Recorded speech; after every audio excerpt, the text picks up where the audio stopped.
Au début de l'histoire, le château du démon blanc se profile, où la déesse du démon, connue sous le nom de déesse des ténèbres, Hélios, vole dans les airs. Furieuse, elle appela le principal protagoniste de l'histoire, Chen Bai. Chen demanda « Quoi ?» Hélios répondit que son échec dans la mission l'avait mise de mauvaise humeur, et qu'il devait donc aller en enfer maintenant. Surpris, Chen demanda à nouveau « Quoi ?» Puis, réalisant la gravité de la situation, il se crispa.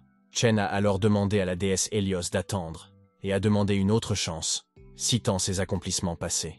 Hélios répondit que les humbles humains n'avaient pas le droit de demander des opportunités, et elle déclara que son château de magie blanche serait anéanti en même temps que les ténèbres. Soudain, des vagues noires commencèrent à s'élever dans le château du démon blanc, enveloppant Chen de toutes parts et l'entraînant dans la rivière des ténèbres. Alors qu'il est entraîné par les vagues, il se demande comment, bien qu'il soit sur le point d'achever une tâche pour la dame déesse, un seul échec signifiait qu'il allait être anéanti simplement parce qu'il était un humble humain. Il décide alors de refuser d'accepter son sort et se met à rire de façon hystérique. Juste avant d'être entièrement consumé par les ténèbres de l'eau, il a montré son majeur à la déesse Hélios et a crié qu'il la détruirait quoi qu'il arrive. Ensuite, dans l'obscurité de l'eau, il y avait un noir infini, et Chen s'y enfonçait. Soudain, sa serrure à sablier s'est activée, et miraculeusement, Chen se réveilla dans son lit, toujours en train de crier furieusement contre la déesse Hélios. En voyant ce qui l'entourait, Chen fut choqué et commença à se demander comment il n'était pas encore mort et où il se trouvait. Après avoir analysé attentivement la pièce, il s'est rendu compte qu'il s'agissait de son dortoir de l'époque où il était à l'université. Il se demanda alors comment il avait atterri là, et pourquoi il n'avait pas été tué par la déesse Hélios. Les décennies de tourmente lui semblaient si réelles qu'il commença à se demander s'il ne s'agissait pas d'un rêve, n'est-ce pas?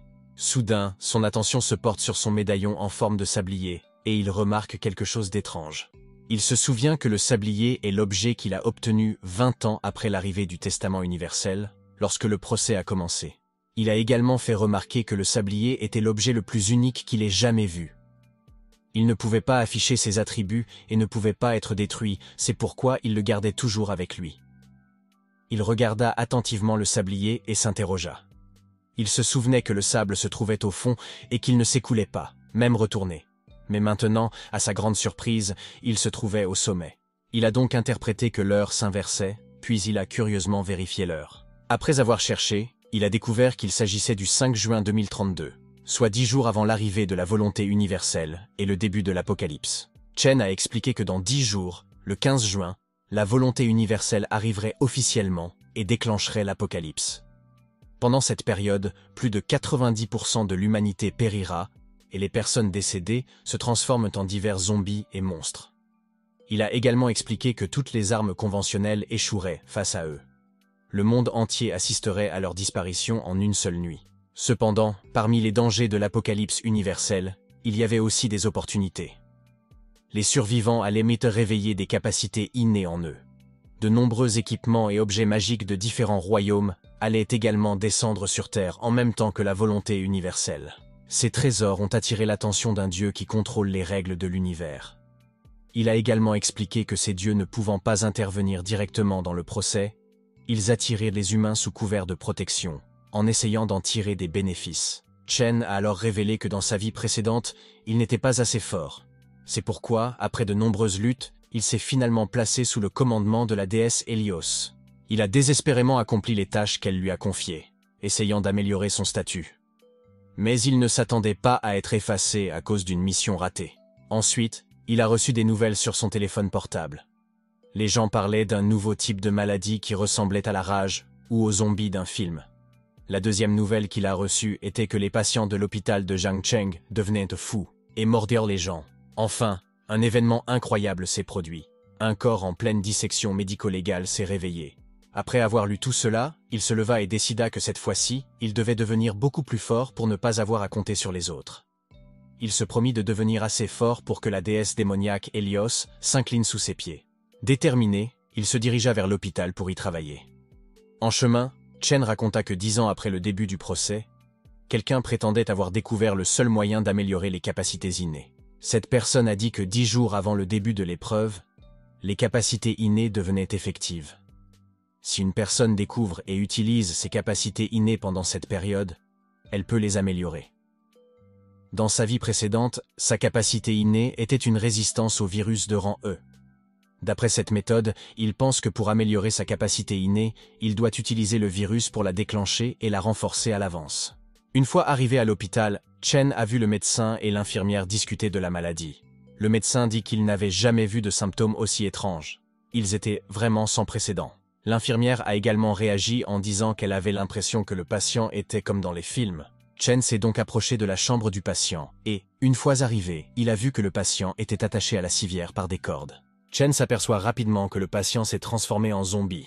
Une seringue à la main, Chen se prépara à prélever son sang. Tout en retirant le sang, Chen expliqua au zombie que pour utiliser et entraîner sa capacité innée de résistance au virus, il ne pouvait compter que sur lui-même. Après avoir prélevé une généreuse quantité de sang, il pensait que cela suffirait à déclencher sa capacité innée. Il a donc attendu un certain temps jusqu'à ce que l'hôpital dispose d'un espace libre. Lorsqu'il eut enfin un peu d'espace libre, il se rendit compte qu'il n'y avait personne dans le dortoir, car ils étaient restés debout toute la nuit. Alors qu'il allait s'injecter le sang du zombie, il se sentit un peu hésitant, car si la théorie était fausse, il risquait de mourir sur place. Mais rapidement, il décida d'oublier les conséquences et de l'utiliser. Sans hésiter, il s'injecta le sang dans la main. Tout en se l'injectant, il se remémora les combats qu'il avait menés avant la réinitialisation, endurant des décennies comme un faible, survivant à peine jusqu'à ce qu'il fasse enfin quelques progrès. S'il éveillait une capacité innée de rang E cette fois-ci, même s'il connaissait l'avenir, il craignait de manquer des opportunités parce qu'il était trop faible.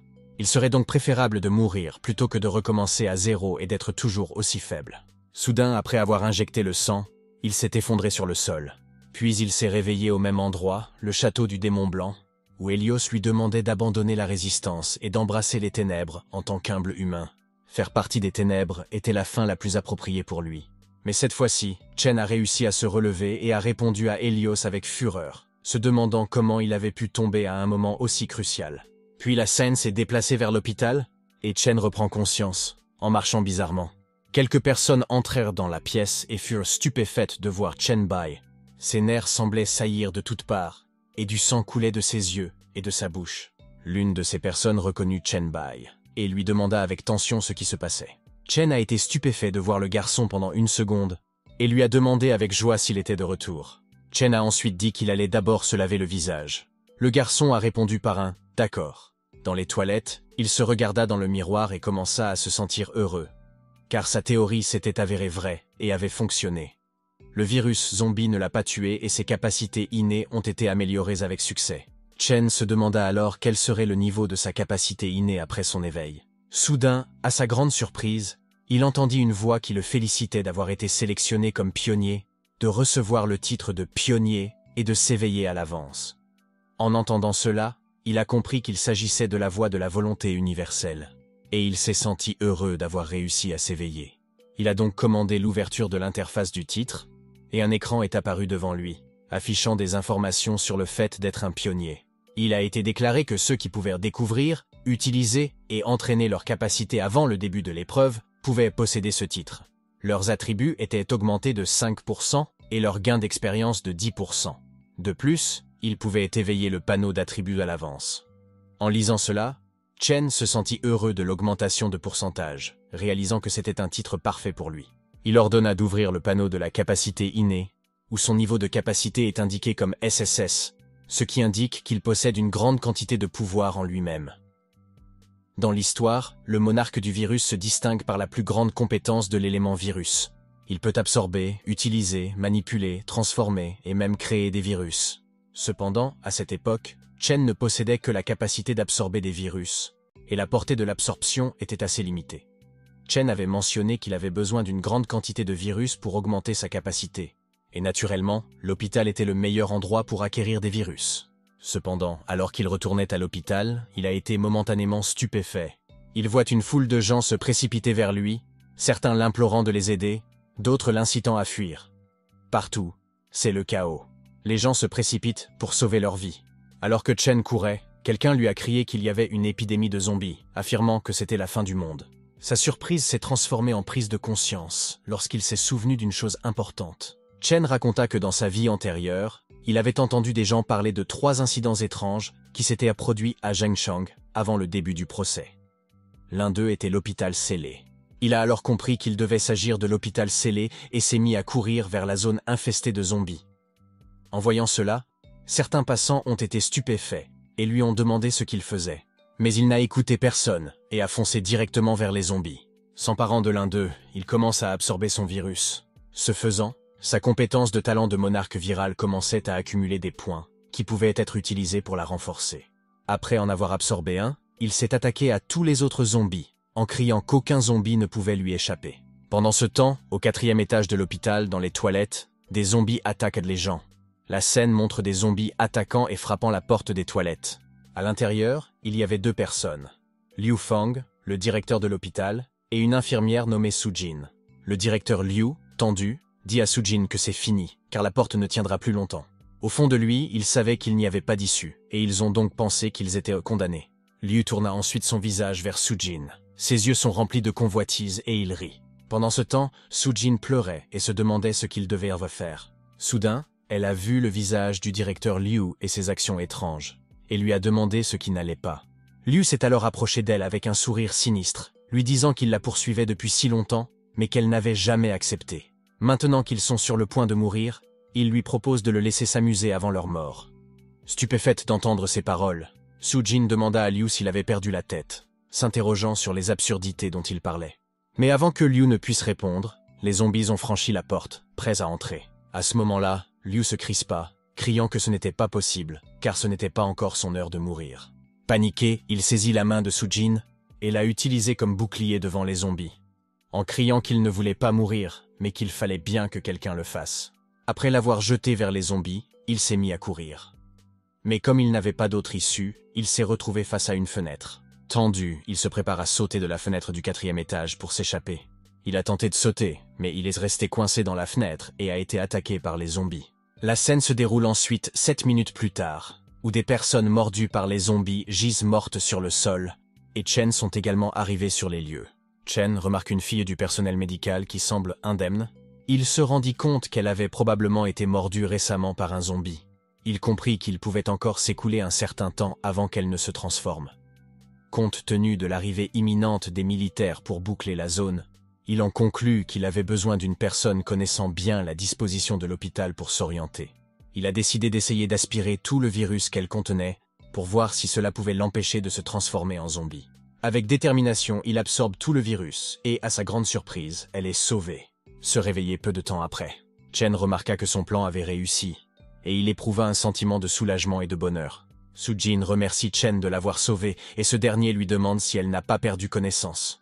Sujin a répondu par un oui, indiquant qu'elle était consciente de ce qui s'était passé. Chen dit alors à Sujin qu'il a besoin de son aide pour le moment.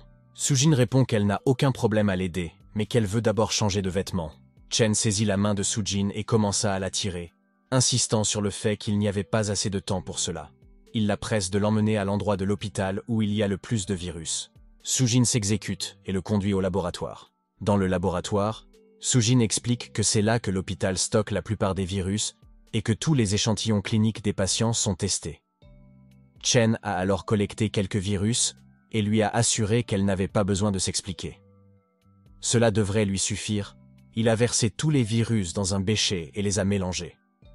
Pendant ce temps, Sujin s'étonne et s'effraie, demandant ce qu'il essaie de faire. Chen lui demanda de se taire un instant. Il but ensuite les virus mélangés, et sa capacité augmenta à nouveau, gagnant quelques points. Les virus étaient un mélange du virus de l'hépatite, du virus de la grippe, du virus de l'herpès et du virus du VIH. Après avoir absorbé tous les virus, son prochain objectif était de renforcer le virus zombie grâce à eux. Il a regardé l'écran de son poing, qui montrait qu'il avait 5 options de mise à niveau. Virus d'après, virus de décomposition, virus T, virus de la coccie et virus de la lumière sombre. Après les avoir toutes examinées, il conclut que l'amélioration la plus bénéfique pour améliorer sa force à l'heure actuelle était le virus de la lumière sombre. Il sélectionna le virus de la lumière noire et expliqua qu'il s'agissait d'un virus principalement axé sur la dévoration et l'évolution. Alors qu'il était occupé à ses tâches, Sujin a soudain crié que des zombies s'approchèrent de la porte du laboratoire. En entendant cela, Chen ordonna à Sujin de ne pas bouger de sa place. Il s'approcha ensuite du zombie et l'attrapa par le cou pour absorber le virus. En voyant les actions de Chen, Sujin ne comprit pas ce qu'il faisait. Alors qu'il absorbait le virus, Chen remarqua que le processus d'absorption était plus rapide qu'auparavant. Bien que le zombie pèse environ 150 livres, il n'éprouva aucune difficulté à le soulever. Il y vit une bonne occasion de tester sa nouvelle capacité sur le zombie. Avec détermination, il utilise la capacité du virus de la lumière sombre sur le zombie. Ce faisant, des vagues noires ressemblant à des branches sont apparues et ont commencé à dévorer complètement le zombie en quelques secondes. Le corps entier du zombie a été dévoré et absorbé par la sienne. Chen se sentit revigoré. Il remarqua la vitesse d'absorption rapide et récupéra même un peu d'endurance. Pendant ce temps, de l'autre côté, Sujin tremble de peur en le voyant. Elle lui demande nerveusement ce qu'il vient de faire. Chen sourit et lui demande ce qui ne va pas. Sujin pousse un soupir de soulagement et exprime sa gratitude, déclarant qu'il l'avait sauvé. Elle croyait qu'il ne lui ferait pas de mal, et elle était donc prête à l'aider à garder ses secrets. Chen lui tend la main pour l'aider à se lever et se présente sous le nom de Chen Bai. Sujin se présente également à Chen Bai. Soudain, Chen entendit des sons, indiquant qu'il s'agissait du personnel militaire. Conscient de cela, Chen dit à Sujin qu'il semble que l'armée et la police soient arrivés à l'hôpital. Ils ont dû boucler la zone et se débarrasser des zombies. Il lui a donc dit qu'ils devaient partir eux aussi. Il lui a de nouveau pris la main et s'est mis à courir. Tout en courant, il lui a demandé de l'emmener sur le toit, car c'est de là qu'il partirait. Sujin, confuse, demanda pourquoi il ne pouvait pas partir directement puisqu'il ne s'était pas transformé en zombie. Chen a répondu qu'il n'avait pas le temps d'être isolé et interrogé par les militaires et la police. À leur grande surprise, un autre type de problème se présentait à eux. Soudain, à leur grande surprise, une étrange créature apparut devant eux. En voyant le mutant, Chen fut choqué, surtout lorsqu'il l'attaqua soudainement. Il réalisa que le moment était mal choisi pour qu'ils s'affrontent. Sujin est stupéfait par la vue de la créature et ne sait pas quoi faire. Le mutant s'est alors dressé sur ses jambes, prêt à les combattre. Alors que le mutant attaque soudainement, du sang commence à couler de sa main. Néanmoins, il continua de sourire, intrigué par la vue du mutant devant lui, réfléchissant au type d'évolution que le virus de la lumière noire subirait en assimilant le mutant. Alors que le mutant s'avançait pour attaquer, Chen bondit pour esquiver le coup, et riposte avec un coup de pied rapide visant sa tête. Cependant, le mutant s'avéra très agile. Avant que Chen ne puisse reprendre pied, il lança une attaque tranchante dans sa direction. Par miracle, Chen réussit à esquiver l'attaque. Dégainant son arme imprégnée du pouvoir des zombies, il se rendit compte que le mutant égalait ses prouesses. Néanmoins, il décocha un puissant coup de poing au mutant, donnant tout ce qu'il avait. Le coup de poing n'a fait que des dégâts mineurs. Chen se prépara à lancer une nouvelle attaque, conscient que si elle ne fonctionnait pas, le traitement du mutant serait un processus de longue haleine. Alors que le mutant se relève des dégâts, Chen se concentra sur sa guérison pour le prochain round de combat. À la surprise générale, Sujin a brisé la vitre de la boîte d'urgence avec son coude et a récupéré l'as à l'intérieur. Elle cria à Chen Bai de se concentrer sur elle et lança la hache vers lui. Simultanément, le mutant s'est approché pour l'attaquer. Chen esquiva rapidement l'assaut, en attrapant simultanément la hache lancée par Sujin. Reconnaissant de son intervention, il remercia Sujin tout en se préparant à contrer le prochain mouvement du mutant. Il lança son assaut sur le mutant, déclarant que c'était maintenant leur combat. La hache à la main, il lança une série d'attaques en contournant le mutant. Enfin, il visa la jambe du mutant, qui s'immobilisa et s'agrippa à la plaie. Dans un moment de répit, Chen se détendit et remarqua en souriant qu'il était surprenant que le mutant tienne encore le coup dans de telles circonstances. Il plaça ensuite sa jambe sur la tête du mutant, se préparant à lui porter le coup décisif en lui tranchant la tête. Tandis que Chen plaisantait, avertissant le mutant de ne pas laisser de blessure sans soin et d'être vigilant à l'approche de l'anniversaire de sa mort, il a, par inadvertance, donné au mutant la possibilité de guérir. Soudain, le mutant riposta de toutes ses forces, lançant une puissante contre-attaque contre Chen. Avec le mur, Chen expulsa du sang de sa bouche, la hache lui échappant. En voyant cela, Sujin s'effraya et se crispa, s'inquiétant de plus en plus pour Chen. À la surprise générale, Chen est resté imperturbable, affichant un sourire même face à l'adversité. Il s'est dit que lorsqu'on est au bord de la mort, il n'y a pas d'autre choix que de l'embrasser, trouvant une sorte de grandeur étrange dans l'inévitabilité de la mortalité. S'adressant au mutant, Chen lui demanda s'il souhaitait le mettre en pièces. Chen clignota dans les yeux du mutant, quand soudain des vagues sombres et ramifiées émergent de l'estomac de Chen, et de prendre le mutant dans leur filet. Chen déchaîna son pouvoir de dévoration de l'évolution sur le mutant, qui poussa un hurlement d'agonie. Observant la souffrance de la créature, Chen remarqua qu'elle avait fini par avoir peur de lui. Mais il était trop tard. Peu à peu, Chen consuma le mutant tout entier, ne laissant rien derrière lui. Sujin, choquée et terrifiée par la scène qui se déroulait devant elle, trouva tout de même le courage de féliciter Chen pour son remarquable exploit. Lorsque le processus de dévoration se termina, il devint évident que Chen avait absorbé un zombie griffu de 2e stade. La transformation du virus de la lumière noire se poursuivit, et une fois achevé, Chen acquit la capacité de griffe d'os caractéristique du zombie griffu. À sa grande surprise, les mains de Chen ressemblèrent désormais à des griffes mortelles. À cet instant, Chen ressentit une vague de bonheur, réalisant que choisir le virus de la lumière noire avait été la meilleure décision qu'il ait jamais prise. Alors que les militaires arrivent sur les lieux, ils ont demandé si Chen et Sujin étaient en vie, leur demandant de lever la main si c'était le cas. La frustration passa sur le visage de Chen à cette demande. Les militaires ont réitéré leur commandement, avertissant que s'il n'y avait pas de réponse après avoir compté jusqu'à 3, ils ouvriraient le feu. Fixant les militaires d'un air de défi, Chen prit rapidement Sujin dans ses bras et lui demanda de s'accrocher fermement. Sans hésiter, il s'est précipité dans l'action, ce qui a incité les militaires à ouvrir le feu. La tension monte lorsque Sujin demande à Chen de tourner à droite, en indiquant un passage sûr menant au toit. Alors qu'il s'enfuyait, Chen fut touché par des balles, ce qui fit se crisper Sujin et l'avertit de ses blessures. Chen, toujours concentré, accepta calmement la situation, choisissant de rester silencieux et immobile tandis qu'ils avançaient. Après quelques minutes intenses, ils atteignent le toit, où Chen a ouvert la porte d'un coup de pied puissant. Reprenant son souffle, Chen se tourna vers Sujin et lui demanda où elle habitait. Sujin s'empressa de lui donner son adresse. Quartier de Rongfang, 4e rue Nord, rue Nanbae. Chen a hoché la tête en signe de reconnaissance, puis s'est élancé et a sauté du toit. Sujin, stupéfaite et effrayée, a instinctivement entouré Chenbai de ses bras alors qu'il tombait en piqué. La scène passe ensuite à la rue Nanbae et arrive à la maison de Sujin. En entrant dans sa chambre, Sujin lui indique la salle de bain et lui propose d'aider Chen à nettoyer ses blessures. Chen la rassure, expliquant que les balles ne se sont pas logées à l'intérieur et que ses blessures sont déjà guéries. Il l'a encouragé à ne pas s'inquiéter, indiquant qu'il allait bien. Chen insista, son inquiétude l'emportant sur tout sentiment de gêne. Chen acquiesça d'un signe de tête et retira sa chemise comme elle le demandait. Alors qu'elle examinait ses blessures, Sujin ne put s'empêcher de se sentir un peu troublée. Elle lui montra les marques et les traces de blessures restantes sur sa main, l'incitant à y regarder de plus près. Jetant un coup d'œil à sa poitrine et à son ventre, Sujin suggéra à Chen d'inspecter également ces zones sous prétexte qu'elle n'avait pas cicatrisé correctement. En réalité, elle se sentait attirée par lui, particulièrement hypnotisée par son physique bien défini. Chen, d'un ton léger, taquine Sujin en lui demandant s'il se rétablirait immédiatement s'il la mangeait, et lui demande en plaisantant si elle est prête à se sacrifier pour lui. Sujin, troublé par ses plaisanteries, répond maladroitement qu'il ne la mangera pas, faisant remarquer que s'il devait le faire, il l'aurait déjà fait. À la surprise de Sujin, Chen se rapprocha soudain d'elle et lui chuchota à l'oreille, révélant ainsi que sa supposition était erronée. Il lui avoua qu'il ne l'avait pas mangée plus tôt parce que les circonstances ne s'y prêtaient pas.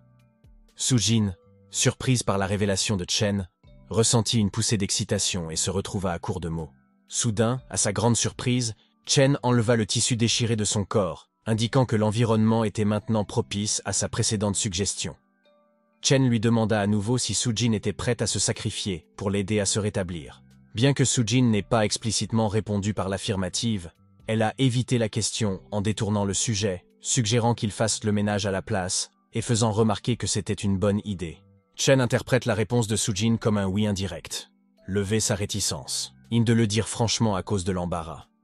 D'un signe de tête, il s'est penché vers lui et l'a embrassé, ce qui a déclenché un moment de passion entre eux. Ils ont partagé une connexion profonde, culminant dans une rencontre intime. Cependant, au beau milieu de leur intimité, le téléphone de Chenbai se met à sonner sans cesse, bombardé de notifications de messages. Les amis de Chenbai, Zhao et Songge, lui ont envoyé des messages, s'inquiétant de son état de santé. Songge a demandé s'il allait bien, ayant appris d'un autre ami qu'il s'était rendu à l'hôpital Jiangcheng. De son côté, Zhao a indiqué que la beauté numéro 1 de l'école, Songji, avait demandé de ses nouvelles, ce qui a suscité la curiosité de savoir où il se trouvait. La scène se déroule quelque temps plus tard, alors que Chen se promène sur le marché. Tout en marchant, il parla des événements étranges qui s'étaient produits à Jiangcheng avant le procès.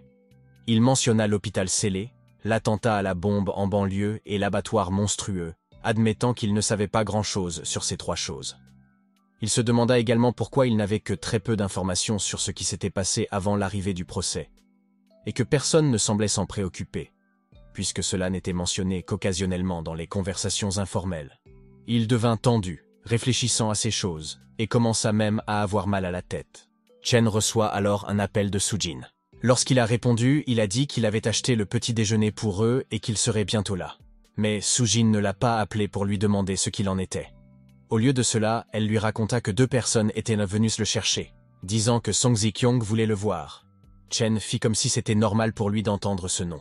Sujin répète que les 2 individus ne lui semblent pas dignes de confiance, car s'ils prétendent que Song Ji-kyung veut le voir, il s'agit probablement d'une escroquerie, étant donné que Song Ji-kyung est la reine de Jiangcheng. Tendue, elle demanda à Chen ce qu'elle devait faire. Chen lui assura qu'il ne mentait pas et leur demanda d'attendre dehors. En entendant cela, Sujin fut un peu surprise et répondit par un « d'accord ». Là, Chen a ouvert le chat avec Song-ge et l'a trouvé plein de messages, demandant des nouvelles de sa santé et de l'endroit où il se trouvait. Chen a expliqué que Song Ji-kyung était la mère de Song-ge, un de ses camarades de classe qui avait eu des démêlés avec lui. Il a alors émis l'hypothèse que Song-ge était allé voir sa mère, et que si Song Ji-kyung avait pu se rendre chez Sujin, cela signifiait que Ji-kyung devait savoir quelque chose. Chen a alors jugé nécessaire d'aller à la rencontre de Ji-kyung. La scène s'est déplacée vers l'entrepôt de congélation de la banlieue, où les gardes de Ji-kyung guidaient Jen vers sa chambre. Chen raconta que Song Ji-kyung était une personne qui était passée de la misère à la richesse, devenant la personne la plus riche de Jiangcheng. Il excellait à la fois dans les activités légitimes et illégitimes. Après l'arrivée de l'épreuve, elle s'est réveillée en tant que talent de niveau A, développant rapidement son propre pouvoir. Finalement, elle a unifié Jiangcheng au cours de la compétition à 3 et a vraiment mérité le titre de reine de Jiangcheng. Il a également déclaré qu'elle était quelqu'un qu'il avait admiré dans sa vie passée. Mais maintenant, il riait en pensant que les choses étaient différentes. S'il parvenait à la rallier à sa cause, il pourrait faire beaucoup plus pendant cette période précédant le procès. Ils s'arrêtèrent dans le couloir de l'entrepôt de banlieue, où Ji-kyung se tenait avec sa fille. Lorsque Chen les rejoignit, son garde du corps lui en parla. Après quoi, Ji-kyung s'excuse de l'avoir fait venir chez elle, expliquant qu'elle ne pouvait vraiment pas s'échapper. Chen lui demande si elle voulait lui parler de quelque chose. Surprise, Ji-kyung s'approcha de lui et ajusta ses vêtements. Elle lui explique qu'elle l'a appelé parce que Song-ge est rentré chez lui, disant que Chen n'était plus joignable au premier hôpital de Jiangcheng et qu'il lui avait demandé de l'aider. Ji-kyung a également mentionné qu'elle l'avait appelé chez elle pour voir quel genre d'homme pouvait rendre Song-ge si nerveux. Qu'avait-il de si charmant? Chen a répondu qu'il n'aimait pas tourner autour du pot et lui a demandé pourquoi elle l'avait appelé. Ji-kyung sourit et dit qu'il était assez direct et qu'elle ne tournerait pas autour du pot non plus. Elle demanda alors directement à Chen ce qu'il pensait de devenir le mari de sa fille. Comme il aimait aussi Song-ge, il n'était pas exclu qu'il devienne son gendre. Chen a répondu qu'il ne pensait pas qu'elle avait une raison de vouloir de lui, ce à quoi Ji-kyung a répondu en mentionnant sa performance héroïque à l'hôpital et a demandé si quelqu'un développerait des sentiments. C'est vrai. Chen, stupéfait, a déclaré qu'il se souvenait d'avoir détruit le système de surveillance et l'alimentation électrique de l'hôpital. Il lui a ensuite demandé comment elle était au courant et comment elle l'avait trouvé si rapidement. Ji-kyung demanda à Chen de ne pas la sous-estimer, car au moins pendant le temps écoulé entre le hall et la salle de surveillance, ces hommes pouvaient encore remonter jusqu'à lui. Elle déclara de façon convaincante qu'elle avait quelqu'un à l'hôpital. Ji-kyung a ensuite montré à Chen sa conversation téléphonique avec une fille nommée Xin. Comme Xin lui avait envoyé une vidéo de lui s'enfuyant avec Sujin dans la main. Ji-kyung répète qu'elle a eu beaucoup de chance, puisqu'elle fait partie des survivants que les troupes ont sortis de l'isolement le matin. Elle trouva un collègue de Sujin qui lui était assez familier et qui s'appelait Liu Feng. En entendant le nom de Liu, Chen fut surpris, puis il a montré la scène de la nuit dernière dans la maison de Sujin, où Sujin a parlé à Chen de Liu Feng. Chen l'a confirmé en rappelant qu'il y avait une personne nommée Liu Feng dans la salle de bain à l'époque, et que Liu avait non seulement essayé de la molester, mais l'avait aussi poussée vers les zombies. Sujin répondit par un oui et raconta qu'après l'avoir poussée vers les zombies, Liu avait tenté de s'échapper en sautant par la fenêtre. Cependant, il a été attrapé par les zombies et a eu la tête fracassée à travers la vitre. Après cela, il n'a plus bougé. Liu Feng n'a donc pas été attaqué par les zombies à ce moment-là. Il a juste été écrasé par la fenêtre et blessé. Chen fut également surpris d'entendre cela, réalisant que la personne accrochée à la fenêtre était Liu, alors qu'il pensait que Liu était déjà mort. Sujin répond qu'il vaudrait mieux que Liu Feng soit déjà mort, car elle le détestait tellement. La scène est ensuite revenue dans le couloir de l'entrepôt de congélation de la banlieue, où Chen a demandé à Zi-Kyung si elle voulait bien lui dire où se trouvaient les survivants isolés.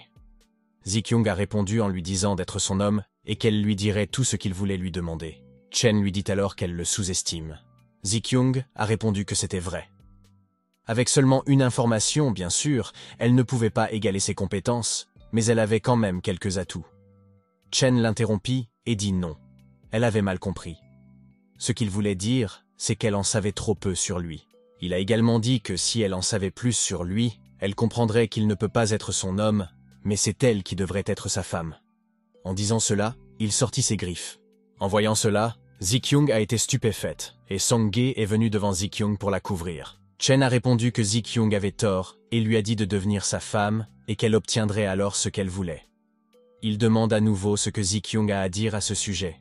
Zi-Kyung sourit et lui dit qu'il la sous-estime, car en montrant ses griffes, il ne pourra pas la conquérir.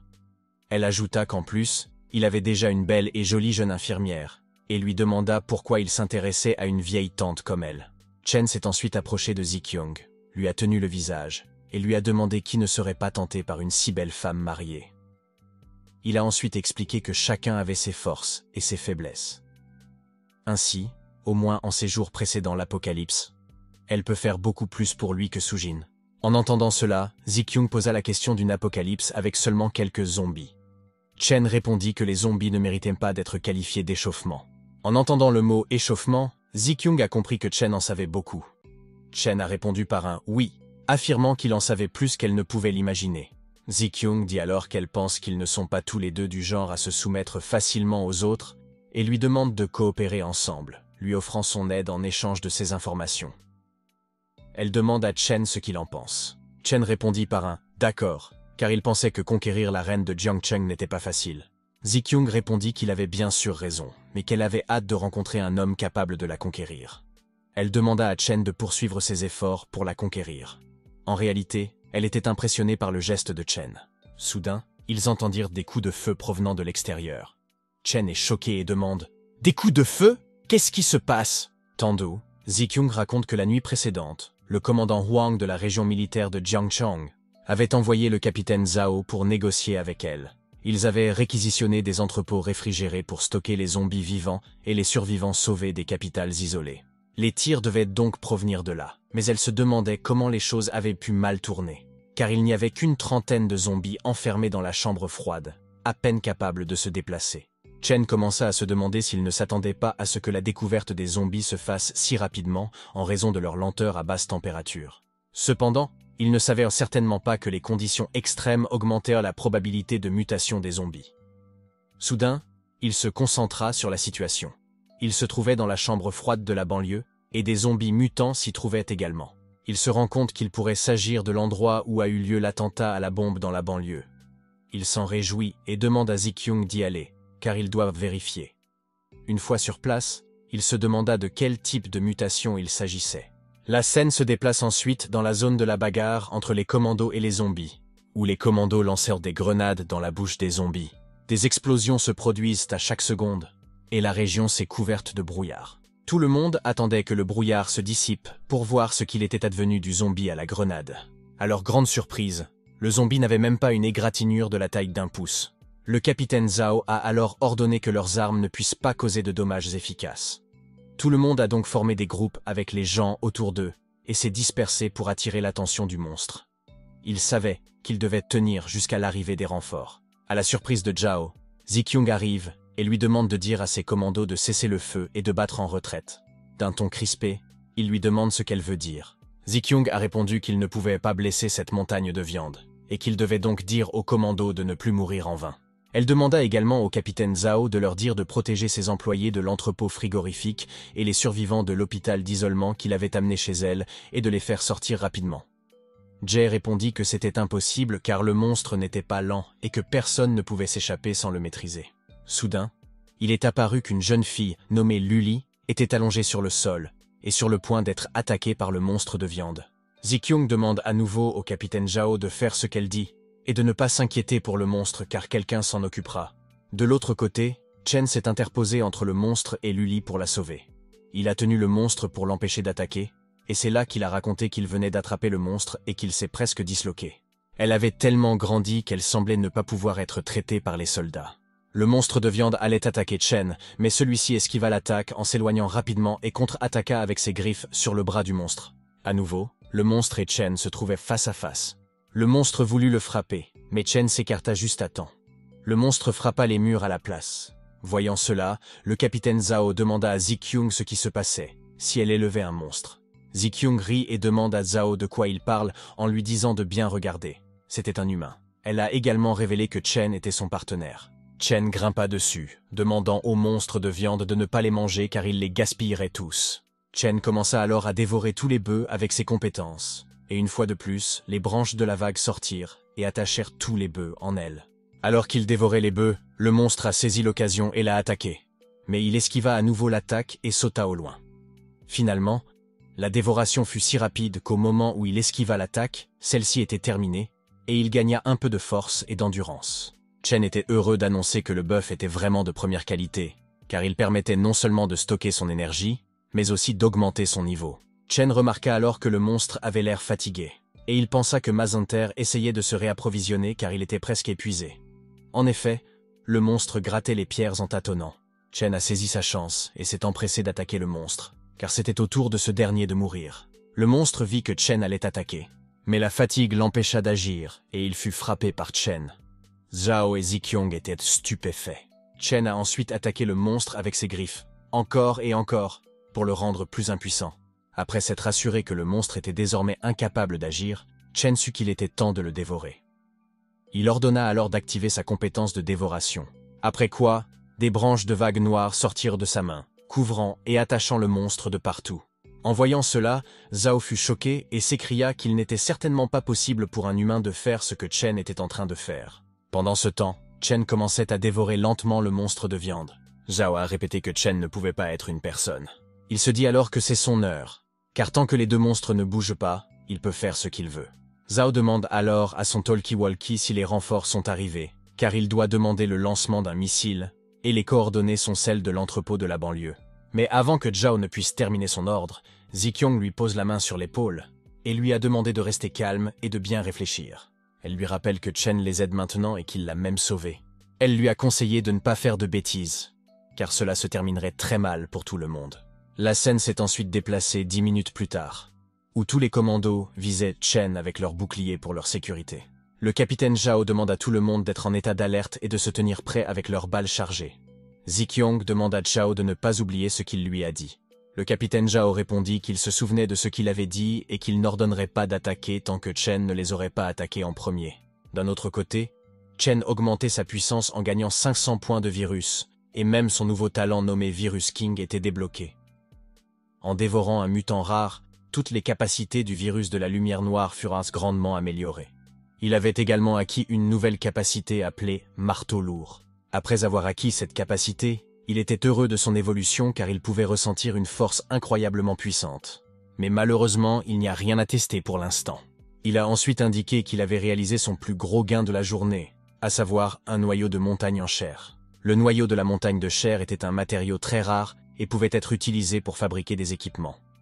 S'il trouvait un moyen de la contrôler, il pourrait même l'utiliser pour créer un mur de chair capable de croître indéfiniment. Il se dit alors: devrait-il le nourrir davantage et faire pousser une autre montagne de chair pour tester sa force? Soudain, il a été appelé par Zikyung et a donc caché le noyau dans la poche de sa veste. Zikyung demande alors à Chen de lui présenter Lu Li. Chen répond qu'il connaît Lu Li car elle est une journaliste bien connue à Zhengcheng et une célébrité quelque peu célèbre sur Internet. Chen sourit alors et lui demande si c'est elle qui l'a filmé en secret à l'hôpital. Lu Li, fasciné par lui, répondit joyeusement par un oui, confirmant que c'était bien elle, et le remercia de l'avoir sauvé 2 fois. Chen répondit que c'était juste une coïncidence de l'avoir sauvé 2 fois, et demanda si elle avait enregistré le moment où il avait éliminé le mutant de la montagne de viande. En entendant cela, Lu Li devint un peu tendue et s'excusa, expliquant que c'était son habitude professionnelle, mais que s'il le voulait, elle pouvait l'effacer. Chen lui dit alors de le garder et de ne pas l'envoyer, car il en avait l'utilité. Lu Li a répondu qu'elle l'avait reçu. Le capitaine Zhao s'approcha alors de Chen et lui dit que le commandant militaire de leur district, Huang, espérait que Chen pourrait expliquer aux militaires tout ce qu'il savait et ce qu'il était. En entendant cela, Chen n'a pas répondu, et commença à s'interroger sur le commandant Huang Xingqiu, un nom qu'il avait du mal à oublier car après les épreuves, Huang contraignait les éveillés faibles et seuls, les utilisant comme des porcs et des chiens. Chen se souvenait aussi qu'au début, ils avaient utilisé le patriotisme et la droiture nationale pour réconforter tout le monde. Mais qu'ensuite, ils s'étaient contentés de coups et d'insultes arbitraires. Il était l'un d'entre eux, luttant et mourant de faim, incapable de prendre un repas convenable. Il a également raconté que la chose la plus ridicule était que toute personne qui essayait de partir était accusée de trahison et pourchassée. Cela l'a obligé à quitter Jiangcheng. Dans le présent, Chen demande à Ziyong, en s'adressant à elle sous le nom de Boss Song, s'il doit aller s'expliquer. Ziyong a répondu par la négative, car elle ne savait rien pour l'instant. Chen a essayé de dire quelque chose à propos des conséquences.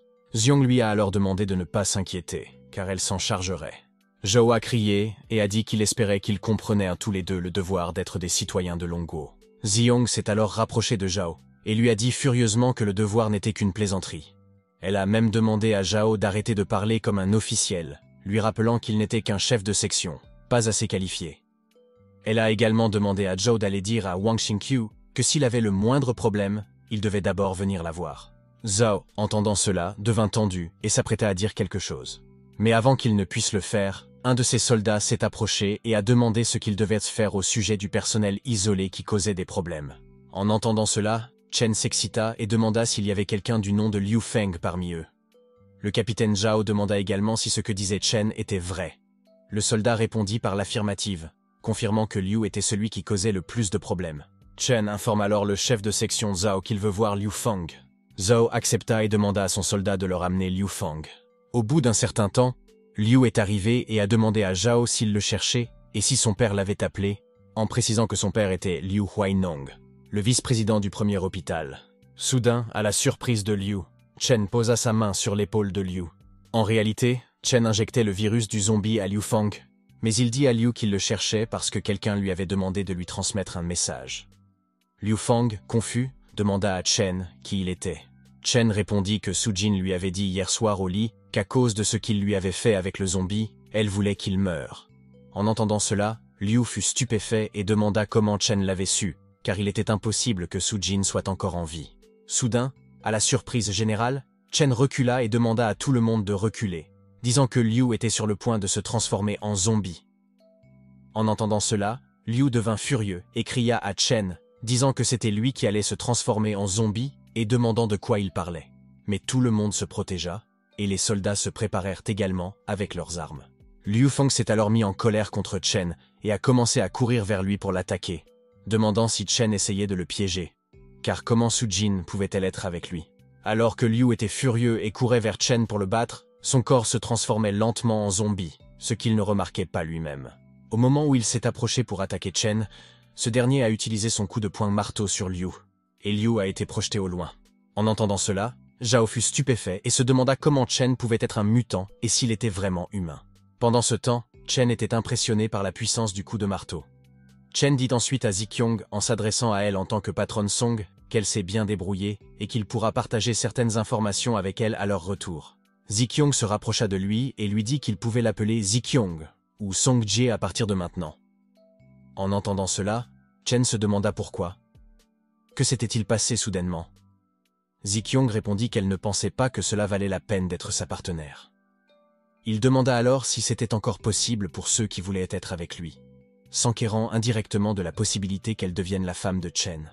En entendant les questions de Ziqiong, Chen comprit qu'elle était fascinée par lui, et il lui répondit que cela dépendait de sa valeur et de ses performances. La scène se déroule quelque temps plus tard, alors que Ziqiong et d'autres personnes rentrent chez elle. Dans la voiture, Ziqiong demande à Chen de venir dîner chez elle. À ce moment-là, Chen a demandé à Ziqiong de ne pas le déranger jusqu'à ce qu'ils arrivent chez elle. Ziqiong a répondu par un « d'accord ». Chen se demanda alors s'il était temps de procéder au tirage au sort, et il alla voir s'il y avait de bonnes récompenses pour avoir vaincu la montagne de viande. Chen ouvrit son inventaire pour vérifier les objets qu'il possédait. À sa grande surprise, il y avait 2 livres de compétences qu'il pouvait utiliser. Le premier livre était Rage Bloodlust, qui augmentait tous les attributs de 3 pendant 10 minutes, avec un temps de recharge de 1 jour, mais tous les attributs diminuaient de 50%. En le lisant, Chen se dit que le premier livre était totalement inutile pour lui. Il s'est ensuite penché sur le deuxième livre. Le deuxième livre était Muscle Enhancement, qui augmentait considérablement la masse musculaire et doublait le taux de croissance de la force et de la construction. Mais Chen n'était pas non plus satisfait du deuxième livre. Il a ajouté que, d'après ce qu'il savait, ceux qui avaient utilisé le livre sur l'amélioration des muscles dans leur vie antérieure s'étaient tous transformés en monstres musculaires, réduisant considérablement leur flexibilité. Il était tout de même un peu heureux. Même si les deux livres ne lui étaient pas utiles, ils étaient tout de même très précieux dans les premières étapes du procès. Qu'il s'agisse de créer une faction ou de rallier des gens, ils étaient très utiles. En pensant à la création d'une faction, il réalisa soudain qu'il était temps de commencer à planifier. Il regarda ensuite ses récompenses, qui comprenaient 6 pièces d'or pour avoir éliminé le monstre de viande. Au total, il avait 6 pièces d'or, 35 pièces d'argent et 6 pièces de cuivre. Il a ensuite vu qu'il demandait des pièces d'or pour créer un groupe de discussion. Il se dit alors qu'il pourrait utiliser ce groupe de discussion pour rassembler les pionniers et les aider à poser des fondations solides avant l'épreuve. Chen a ensuite expliqué que, dans sa vie précédente, les factions étaient complexes lors des dernières étapes du procès, et que les relations établies lors des premières étapes du procès étaient cruciales. Après avoir sélectionné l'option de création de groupe, il a eu la possibilité de le nommer. Il a également eu la possibilité d'annuler le nom, ce qu'il a automatiquement sauvegardé en tant que groupe 0 pendant 1. Il a donc annulé l'attribution d'un nom, et après cela, il rit et crie le nom d'Hélios, disant qu'il va construire sa cité divine empereur et établir un royaume divin, où elle deviendra son chien le plus humble sous ses pieds. La scène se déroule ensuite 3 heures plus tard dans la villa privée de Song Ziqiang, où Chen avait déjà partagé avec Ziqiang quelques informations sur le futur, après quoi elle les confirma en répétant que dans l'épreuve cosmique, plus de 90% des participants deviendraient des monstres et subiraient une évolution douée, et mentionna également que les armes à feu et les appareils électroniques étaient inutiles. Chen a répondu par l'affirmative, précisant que c'était tout ce qu'il pouvait lui dire. Il a ensuite demandé si Ziqiang pouvait traiter avec lui et en tirer un avantage, n'est-ce pas? Ziqiang a répondu par un non, affirmant que ce n'était pas suffisant. Elle a alors demandé à Chen d'aller droit au but et de lui expliquer comment elle pourrait devenir sa personne. Chen a répondu que la première chose requise était la compétence, car il n'avait pas besoin de personnes inutiles. La deuxième chose était la loyauté. Une loyauté absolue, comme un chien fidèle à son maître. Ziqiang sourit et dit qu'elle pouvait assurer la loyauté, et que s'il s'agissait de compétences, elle pensait être assez qualifiée pour cela car elle avait de l'influence, de l'argent, un statut. Et à Jiangsheng, il n'y avait personne qui pouvait se comparer à elle. Pendant ce temps, Chen lui dit que les règles et les valeurs après le procès seraient complètement nouvelles, et que son pouvoir, son statut et son argent actuel n'avaient d'autre valeur que de rendre l'idée de l'asservir plus tentante. Il lui demanda alors de penser à l'avenir. Dans ce futur, tout le monde vendrait aux enchères les anciennes reines et princesses de Jiangsheng. Il lui demanda si le fait de ramener la noble reine chez elle n'était pas ce dont tout le monde rêvait avant le procès. En entendant cela, elle devint un peu tendue et demanda à Chen quelle était la différence entre être un chien loyal pour lui et être un jouet ailleurs. Chen a répondu qu'elle aurait une scène où elle pourrait exercer sa force et un maître qui ne la limiterait pas par peur parce qu'il se tiendrait toujours à ses côtés et au-dessus d'elle. Ziqiang a alors souri et a expliqué qu'elle avait l'impression que si elle hésitait plus longtemps, elle manquerait une occasion très importante. Elle s'approcha alors de Chen, s'assit et fléchit le genou, disant qu'elle était prête à le servir et déclarant que Chen était son maître. Chen s'en réjouit et dit à Ziqiang qu'il doit dire. Sa réputation et son statut font que la valeur émotionnelle qu'elle peut apporter est très élevée. Chen dit aussi que c'est très excitant pour lui. Il lui a ensuite touché le visage et lui a demandé de le laisser constater son charme en personne, en lui disant qu'il avait des tâches à lui confier. En entendant cela, elle s'est un peu crispée. La scène se déplace ensuite vers Luli et une nouvelle fille nommée Madame Lang, qui ressemble à une secrétaire de Ziqiang. Dans le groupe de discussion 001, Ziqiang a envoyé un message à Leng pour lui demander si Luli lui avait envoyé la vidéo de Chen. Si c'était le cas, elle a demandé à Leng d'envoyer Luli chez elle, car elle avait trop souffert ces derniers jours et avait besoin de se reposer.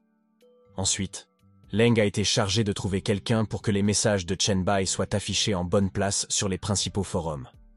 Ziqiang l'a également informé du titre de la vidéo, l'adressant aux pionniers sous le nom d'identification Empereur Blanc. En lisant cela, Leng fut un peu surprise. Elle alla tout de même voir Luli et lui dit que Zikyong voulait que Luli envoie la vidéo de Chen Bai et l'emmène ensuite chez elle pour se reposer. En entendant cela, Luli a demandé avec surprise ce qu'il en était du retour à la maison et s'il n'y avait rien qu'elle pouvait faire pour l'aider.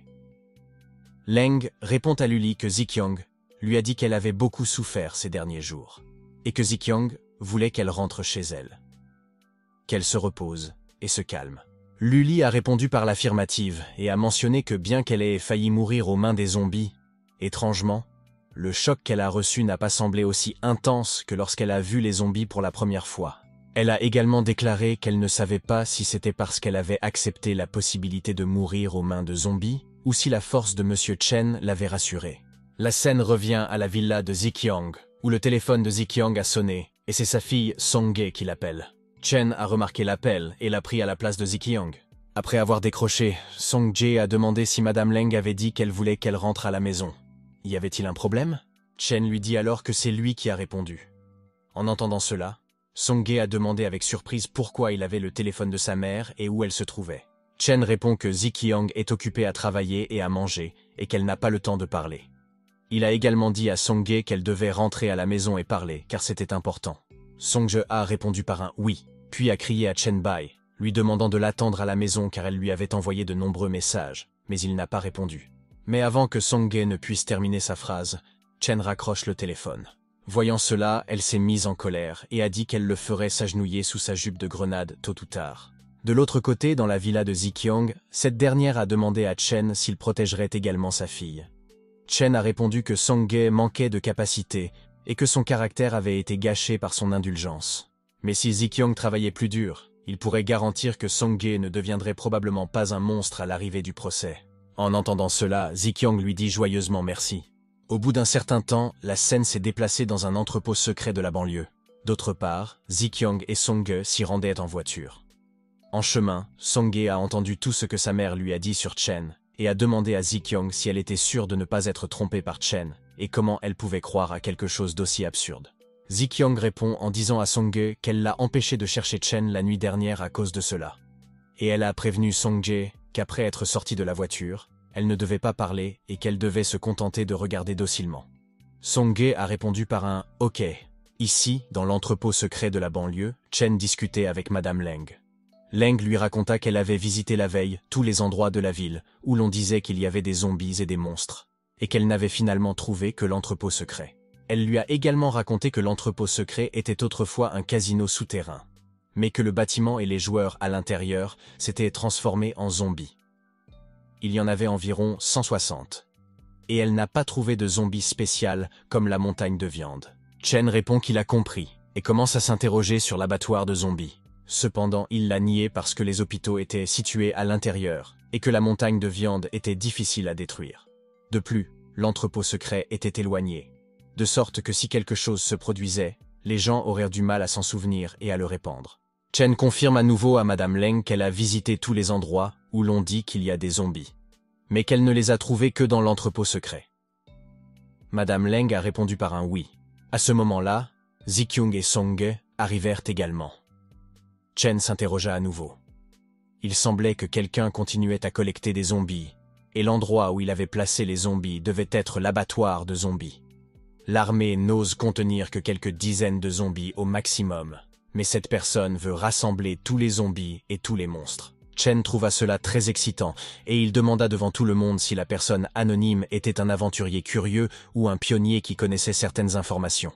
Chen a ensuite demandé aux travailleurs d'ouvrir la porte de l'entrepôt. Dès l'ouverture de la porte, beaucoup se sont mis à courir vers eux pour les attaquer. Chen a commencé à les battre un par un. En voyant cela, Song-ge était stupéfait et Sujin enregistrait une vidéo. Après avoir vaincu tous les zombies, il a commencé à absorber le virus qu'il contenait. Il a même reçu le titre de chasseur de zombies, parce qu'il a éliminé plus de 300 zombies. Tous ses attributs ont augmenté de plus 5, et son système a collecté plus de 500 échantillons de zombies. Chen avait alors la possibilité d'échanger la formule du sérum de zombie en utilisant les points de virus de l'entrée virus de zombie de l'arbre des talents. Enthousiasmé par la possibilité d'activer la formule du sérum contre les virus zombies, il en reconnut la valeur. Même les talents éveillés peuvent être menacés par les virus zombies, car tout le monde n'est pas immunisé contre les virus et ne possède pas un physique ultra fort. Il a donc débloqué la formule en utilisant 300 points de virus. Il demande ensuite à Zikyung d'appeler tout le monde dans l'entrepôt et lui demande si elle se souvient de ce qu'il lui a dit avant leur départ. Zikyung a répondu par un « oui ». Mais Song-ge s'est senti très dégoûté en voyant les monstres et les zombies se faire anéantir de la sorte. Zikyung a expliqué que le fait de combattre les zombies avec des armes froides réduirait considérablement les risques de se transformer en monstres au cours de l'épreuve. En éliminant les zombies sains et saufs, on ne les transformera pas en monstres. Il a ensuite pris un zombie dans sa main et a dit qu'il voulait voir leur talent. Il a demandé qui voulait être le premier. Leng, confiante, répond qu'elle sera la première. Chen a donc relâché le zombie. Étonnamment, Madame Leng s'est précipitée vers les zombies et en a plaqué un au sol, en lui brisant le cou et en le tuant. Chen a dit à Leng qu'il était impressionné par la rapidité, l'impitoyabilité et la précision de la jeune femme. Zikyung a alors frappé le zombie avec une batte de baseball, en délivrant 10 coups continus. Chen remarqua que la force de Zikyung n'était pas suffisante, car le zombie fut abattu en un seul coup, mais il fallut plus de 10 coups pour l'achever. De l'autre côté, Sujin était allongé sur le sol avec le zombie. Chen remarqua que la force de Sujin était trop faible lorsqu'elle fut attaquée par un zombie, mais elle parvint à l'éliminer en s'appuyant sur sa connaissance de la structure humaine. Zikyung donne alors la batte de baseball à Song-ge et lui demande d'aller combattre le zombie car c'est son tour.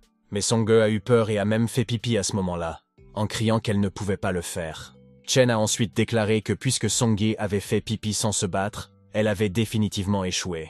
Chen demande alors à Zikyung de venir vers lui car il a quelque chose à lui dire.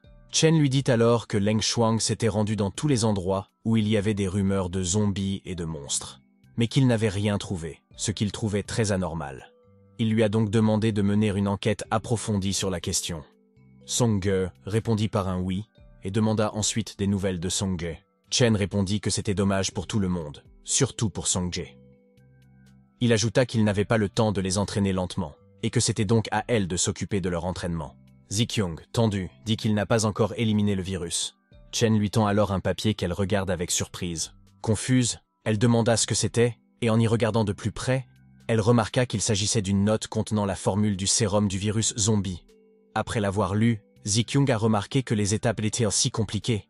Chen ajouta qu'elle pouvait aussi entrer les matériaux dans la formule pour la générer elle-même, car c'était l'essence même des formules de potions. En entendant cela, Zikyung s'est réjouie et l'a remercié de lui avoir fait confiance. Elle l'assure également qu'elle fera de son mieux pour mener à bien la tâche qu'il lui a confiée et assurer la sécurité de la formule. Chen répond qu'il est d'accord et demande à Zikyung de faire son travail et de lui envoyer quelqu'un. Zikyung a répondu par l'affirmative et a dit qu'elle lui envoyait Leng Shuang.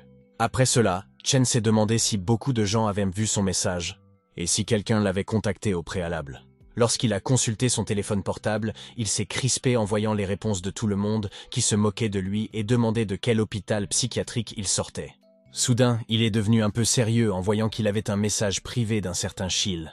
Dans le message, Shil disait qu'il en savait beaucoup, puisqu'il était lui aussi un pionnier, et demandait à Chen ce qu'il en savait.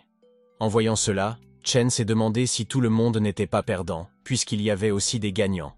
Chen interrogea donc Shil sur son talent, ce à quoi Shil répondit qu'il avait un contrôle mental de niveau S. Il lui demanda alors de chercher le groupe de discussion 001, car il y avait expliqué certaines choses fondamentales. Shil dit ensuite à Chen qu'il pouvait trouver des communications sur le panneau déverrouillé par le pionnier à l'avance, et qu'il devait donc chercher le groupe de discussion 001, car il y avait expliqué certaines choses fondamentales dans ce groupe.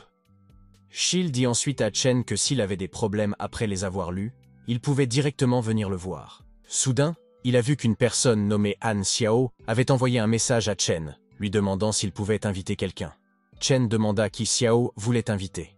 Shi répondit qu'il y avait une personne en dessous qui s'appelait Shuquan. En entendant son nom, Chen fut stupéfait, car il doit s'agir de la puissance de l'empereur connu sous le nom de Suicune. Il s'enthousiasme à l'idée qu'il rejoigne le groupe. Il a donc répondu à Xiao que s'il remarquait d'autres pionniers, il pouvait les inviter tous. Après cela, il a eu un rire très fort, et enfin Shuquan a rejoint son groupe de discussion. Ce même jour, à 19h30, Luli discutait avec Zikyung, qui lui demanda si l'enquête sur la collecte des zombies avait donné des résultats. Luli répondit par l'affirmative et expliqua que c'était les forces du seigneur de Jiangcheng qui s'en chargeaient.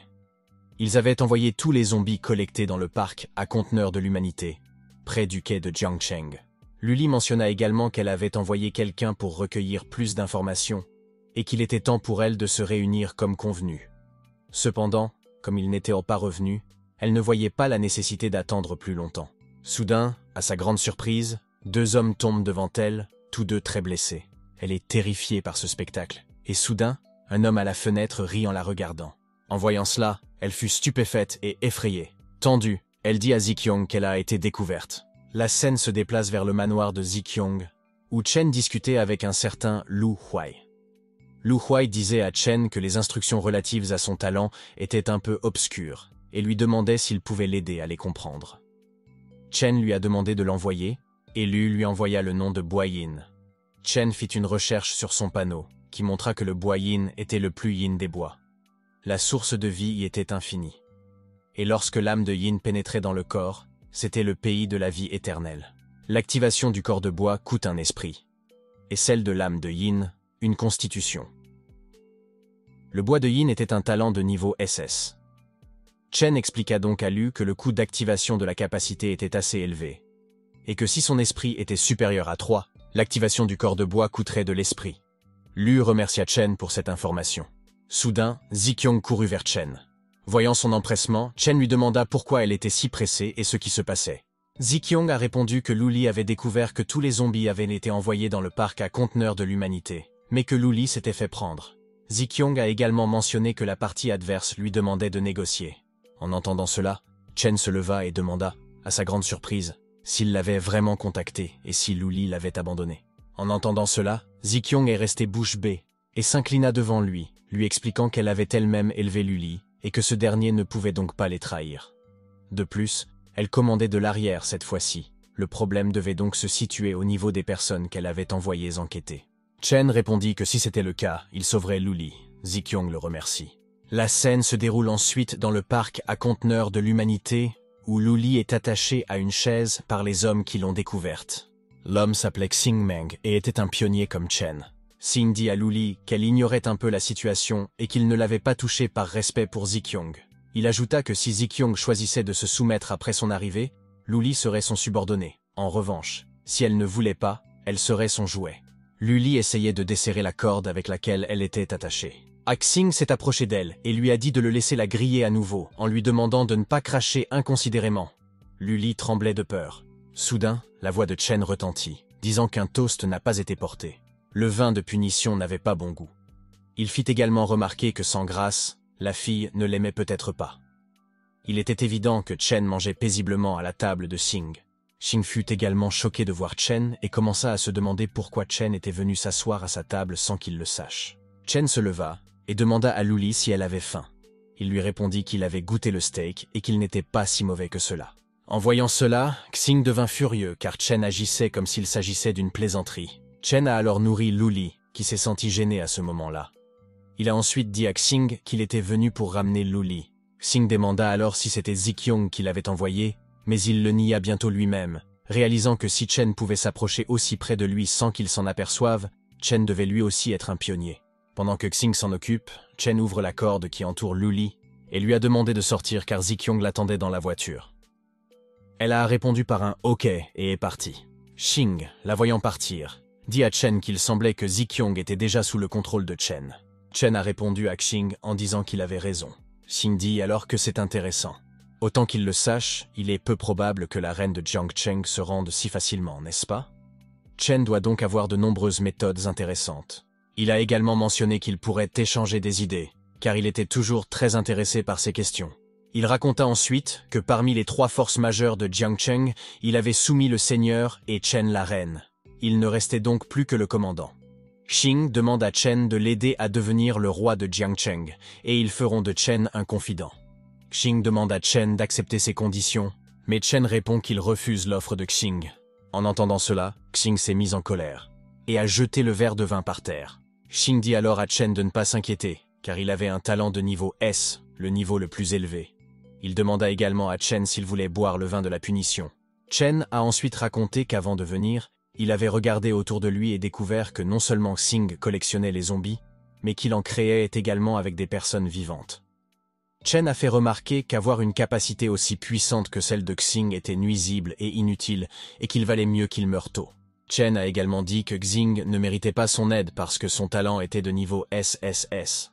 En entendant cela, Xing rit et sort sa forme d'arme, expliquant à Chen que son talent s'appelle « progression de l'abattage ». Il expliqua qu'il pouvait transférer de façon permanente des parties des attributs de la cible tuée à lui-même et qu'il pouvait croître indéfiniment. Et cette capacité invincible de haut niveau n'était que d'un seul niveau. Xing demanda alors à Chen s'il était dans une capacité SSS. Si Chen avait peur de devenir instantanément un dieu, Chen répondit qu'il était assez proche, mais qu'il pouvait le lui dire. Chen s'interrogea alors, pensant qu'il s'agissait d'une compétence de type combat pur à croissance illimitée, comme une griffe, qui devrait être un équipement. Mais en entendant tout cela, Xing s'est mis en colère et a couru vers Chen pour l'attaquer, en criant qu'il espérait que Chen augmenterait ses attributs après la mort. Xing demanda alors à Chen de ne pas le décevoir, mais Chen esquiva l'attaque et commanda sa capacité spéciale de marteau pour l'utiliser au moment de l'attaque. En le voyant esquiver, Xing comprit qu'il avait un talent de métamorphose, ce qui était intéressant. Mais la force de Chen n'était pas suffisante pour être vue. En entendant cela, Chen se demanda s'il s'agissait vraiment d'une compétence. Il semblait que Xing n'expliquait pas complètement ses capacités, et Chen ne savait pas non plus quel était l'effet de cette capacité, alors il devait être prudent. Xing attaqua à nouveau Chen avec ses griffes, et pour se défendre, Chen a utilisé sa main marteau. Leurs coups de poing s'entrechoquent, créant un grand impact dans leur environnement.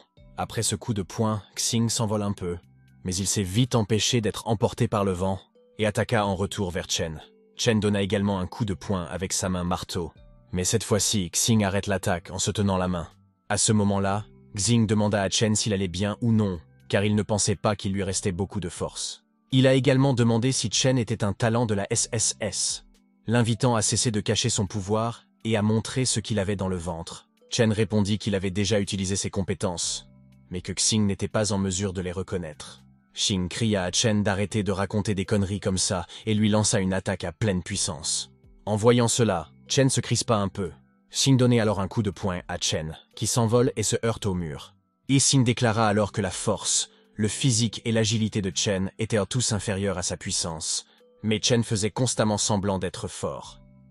Xing dit alors à Chen que ses petites tours ne sont rien face à sa puissance absolue. Soudain, à la surprise de Xing, il crache du sang sans crier gare. Il est choqué et se demande ce qui se passe. L'écran de Shaying affichait constamment 2 notifications indiquant que le virus de la grippe et le virus de l'encéphalite B avaient dépassé la limite de l'immunité physique de 3, physique de 2, agilité de 3 et agilité de 5. Xing a ensuite reçu une notification indiquant qu'il avait gagné un buff négatif, ressentant la peur de la lumière et de l'eau, ainsi qu'une lenteur de la pensée et des mouvements. Il n'arrive toujours pas à interpréter ce qui lui arrive. Chen dit alors que le physique de Xing est vraiment bon, car le virus a mis du temps à agir. Chen demanda ensuite à Xing comment il se sentait face à tant de maladies. En entendant cela, Xing devint furieux et cria furieusement que Chen était un bâtard sournois et s'apprêta à l'attaquer. Mais Xing était si peu puissant cette fois-ci que Chen l'a facilement frappé avec une main marteau, et il a été vaincu. Chen a alors déclaré qu'il n'était pas sournois, car il avait déjà dit à Xing qu'il avait différentes façons d'attaquer, et c'est dommage que Xing ne l'ait pas cru. Il commença alors à dévorer le corps entier de Xing et lui dit qu'il continuerait plus tard. Il ne le déçut donc pas. Le virus de la lumière noire avait achevé son éveil initial, augmentant considérablement ses attributs et devenant les attributs de base du corps du monarque du virus. Il reçut également une notification indiquant que sa capacité de dévoration de la lumière noire avait évolué, et qu'il pouvait désormais choisir de voir une partie des souvenirs de sa cible avec une faible probabilité d'obtenir l'une des compétences maîtrisées par son adversaire. Pendant ce temps, Chen était heureux, car les bonus d'attributs fournis par le virus de la lumière noire étaient passés d'une utilisation active à des bonus d'attributs de base, ce qui était un énorme avantage pour lui. Chen alla ensuite voir combien d'attributs avaient été ajoutés. Auparavant, c'était 30% de force en plus, 20% d'esprit en plus, et 100% de régénération en plus. Lorsqu'il vérifia, il fut heureux de constater que chaque élément avait été augmenté de 20%. Et qu'ils avaient tous été ajoutés à ses attributs de base. Il ramassa ensuite la griffe de Xing, et ce faisant, Chen se demanda s'il ne pouvait aller plus s'amuser, car les personnes ordinaires ayant des attributs de base inférieurs à 5 étaient trop fragiles pour lui à présent. Il regarda ensuite la description de la griffe de zombie de Xing, et vit qu'il y avait des équipements, des plans et des consommables. Chen pensa donc que Xing était un homme très chanceux, et qu'il avait dû éliminer des zombies mutants. Sinon, il aurait été impossible pour Xing d'avoir des attributs et des équipements supérieurs aux siens. Chen a ensuite précisé qu'il s'agissait d'un plan de production au niveau de la mer, et que l'attribut chance de Xing devait donc être très élevé, mais tout cela lui appartient désormais. Dans toute cette agitation, il faisait déjà nuit. Alors que Chen sortait du parc à conteneurs, il s'étonnait que son talent soit passé de E à SSS, et que les rumeurs des 3 événements étranges ayant été très gratifiantes. En même temps, il avait pris le contrôle de Ziwang, le futur seigneur de Jiangchong. Voyant Chen arriver, Ziwang ouvre la portière de la voiture et lui demande de monter. Chen se dit également qu'avec sa force actuelle, cela ne vaut pas la peine de chercher les monstres qui sont apparus au hasard avant l'arrivée de l'épreuve. Chen a donc décidé qu'à cette époque, il devait simplement essayer d'organiser et de préparer le développement après l'avènement. La scène se déroule ensuite dans la maison de Ziwang, le jour où le procès va commencer. Chen se tenait près de la baie vitrée, regardant à l'extérieur, attendant le début du procès. À ce moment-là, quelqu'un frappa à la porte, et Chen leur ordonna d'entrer. Ziwang, Lang et Sujin entrèrent tous les 3. Ziwang dit à Chen qu'ils avaient terminé à temps tout ce qu'il leur avait demandé.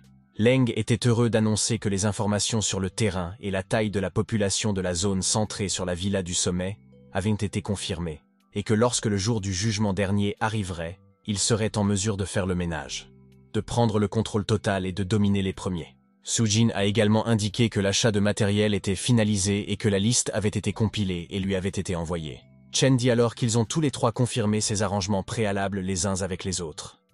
Ziwang demande alors que le temps est presque écoulé, alors qu'est-ce que Chen voudrait qu'il fasse d'autre?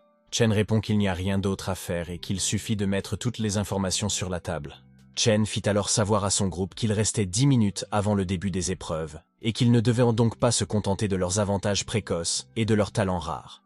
Il leur demanda de rester calmes, car les épreuves comportent des dangers qu'ils ne peuvent même pas imaginer, et il ne voulait pas que quelqu'un du groupe disparaisse dans les 10 minutes.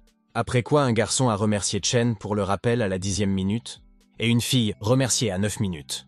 Lentement, ils ont tous exprimé leurs remerciements et ont partagé leurs pensées à chaque minute, en comptant vers le début du procès. Lorsqu'il resta 10 secondes, Chen demanda à Ziwang et aux autres de venir jeter un coup d'œil à l'atmosphère extérieure. Cette scène tranquille et paisible allait bientôt devenir de l'histoire ancienne, et la fin du monde approchait. Avec chacune des phrases de Chen, 1 seconde s'écoulait. Lorsqu'il reste 5 secondes, Songjae dit à Leng qu'elle a un peu peur, ce à quoi Leng répond à Songjae qu'elle n'a peur de rien. Lentement, 4 secondes se sont également écoulées, et soudain, la lune est devenue rouge vif, signalant le début des épreuves. Le procès Blue Star Doomsday commence officiellement. Les gens se transformaient en zombies et les survivants étaient transformés. Tous les humains évolués auraient eu des capacités innées et pourraient augmenter leur niveau en acquérant de l'expérience. Chen a expliqué que les autres races de l'univers étaient également apparues à la suite de l'épreuve, et qu'elles participeraient également à cette course à la vie et à la mort. En ce qui concerne le terrain d'essai de quelqu'un, la planète bleue abriterait d'innombrables royaumes secrets et des failles dans le monde. Qu'il s'agisse d'un danger ou d'une opportunité, c'est à la personne de décider comment l'utiliser. C'est pourquoi chacun doit faire de son mieux pour grandir et évoluer. Soudain, Chen remarque que son médaillon brille, et il reçoit un message sur l'écran indiquant que le sablier du temps a été reconnu, et qu'il est maintenant lié. En voyant cela, il s'est senti confus, et s'est demandé ce qui avait été reconnu. Soudain, il s'est souvenu que tous les autres étaient également présents dans la pièce, et il s'est crispé parce qu'il ne voulait pas que quelqu'un sache pour le sablier. Il s'est donc retourné, tendu, pour demander à tout le monde de sortir de la pièce. Mais il a été choqué lorsqu'il a vu que tout le monde s'était arrêté et qu'il voyait tout en noir et blanc. Lorsqu'il regarde autour de lui, il remarque que tout est en noir et blanc. Il est même surpris de constater que l'avion qui s'est écrasé est également arrêté en plein vol. Chen se demande si le temps s'est vraiment arrêté. Soudain, son sablier commença à absorber les pouvoirs des alentours. Une fois l'opération terminée, Chen entendit une voix qui disait que le sablier avait été relié avec succès.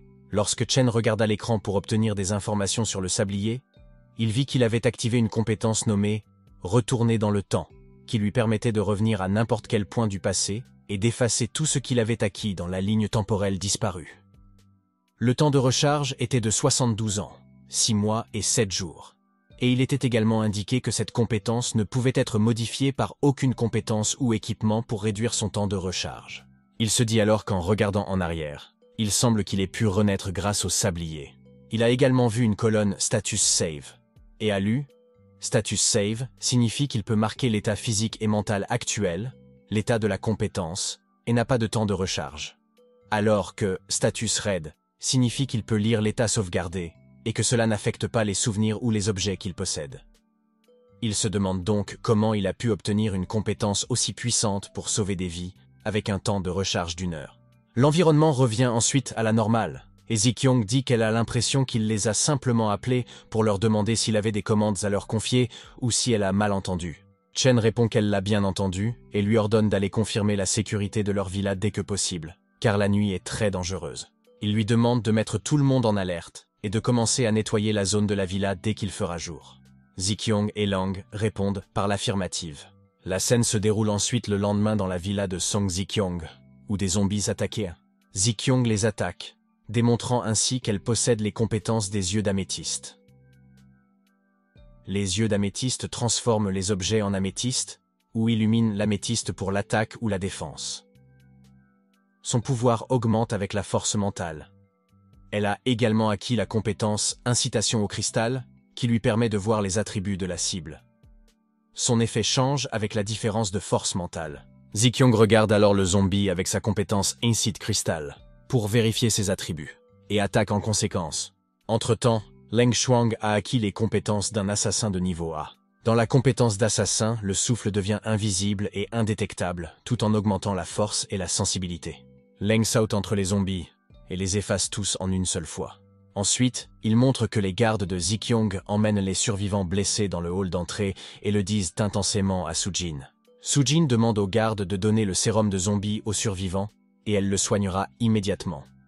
Sujin a donc obtenu la compétence Récupération rapide de niveau B. Cette compétence augmente la vitesse de récupération des blessures et de l'endurance et peut être utilisée activement sur les autres. Dans la nuit, Chen était avec Leng. Il lui dit qu'il voit que les choses se passent plutôt bien. Leng répond par un « oui », car grâce à ses arrangements préalables, il disposait de tout le territoire et de toutes les personnes nécessaires. Et aucun accident ne s'est produit jusqu'à présent. Chen a ensuite dit à Leng qu'il lui laissait le reste du travail car il avait des choses plus importantes à faire. Leng a été surprise de l'entendre, mais elle a tout de même répondu par un « ok ». Chen saute alors de là vers le ciel pour voler. Il était si rapide qu'il provoquait un flux d'air rapide, ce qui mettait Leng mal à l'aise. La scène s'est ensuite déplacée sur la route de la montagne Jiangcheng, où Chen courait en direction de quelque part. Tout en courant, il se dit qu'au début de l'épreuve du jugement dernier, il était difficile d'utiliser des véhicules et des armes à feu, mais qu'avec sa vitesse actuelle, il devrait être en mesure d'arriver à temps. Il a ensuite raconté que le premier jour du jugement dernier, il a vu le signe qui est apparu dans l'air à l'université de Jiangcheng City, et qu'il lui a fallu beaucoup de temps pour comprendre la signification de ce signe. Mais il est trop tard pour avoir des regrets, car il doit cette fois saisir l'occasion. La scène se déroule ensuite quelque temps plus tard à l'université de Jiangcheng, où Chen absorbait les virus des zombies. Soudain, un changement de signe se produit dans la Lune, et Chen partage l'idée qu'il s'agit d'un signe que tous les évolutifs souhaitent désespérément voir. Il lui dit alors que c'était un signe qui indiquait que l'avatar du dieu était descendu sur la Terre. Chen pouvait sentir que le dieu était juste devant lui, quelque part près de lui. Alors qu'il est en train de chercher, quelqu'un l'arrête en le qualifiant d'évoluteur. Cette personne a dit qu'elle pensait qu'il n'y avait personne d'aussi fort que Chen dans les premiers stades des essais. Il a ensuite dit qu'il était un marchand et a demandé si Chen serait intéressé pour faire des affaires avec lui. Chen était très heureux car il cherchait la même chose, et il répond qu'il serait honoré de faire affaire avec lui. Le garçon répond à Chen qu'il s'agissait simplement d'un échange avec lui, et qu'il n'y avait donc pas lieu de s'enorgueillir. Chen a dit qu'il avait eu l'honneur d'entendre son nom, et qu'après avoir vu son symbole, il avait été impatient de le rencontrer. Il s'incline ensuite devant le garçon en signe de gratitude, l'appelant le bon, juste, généreux, riche et puissant dieu du commerce, Lord Leto. Pendant ce temps, Lord Leto apparaît sous sa forme réelle. Dans le passé, Leto a été flatté par Chen et a vu que Chen était destiné à le rencontrer.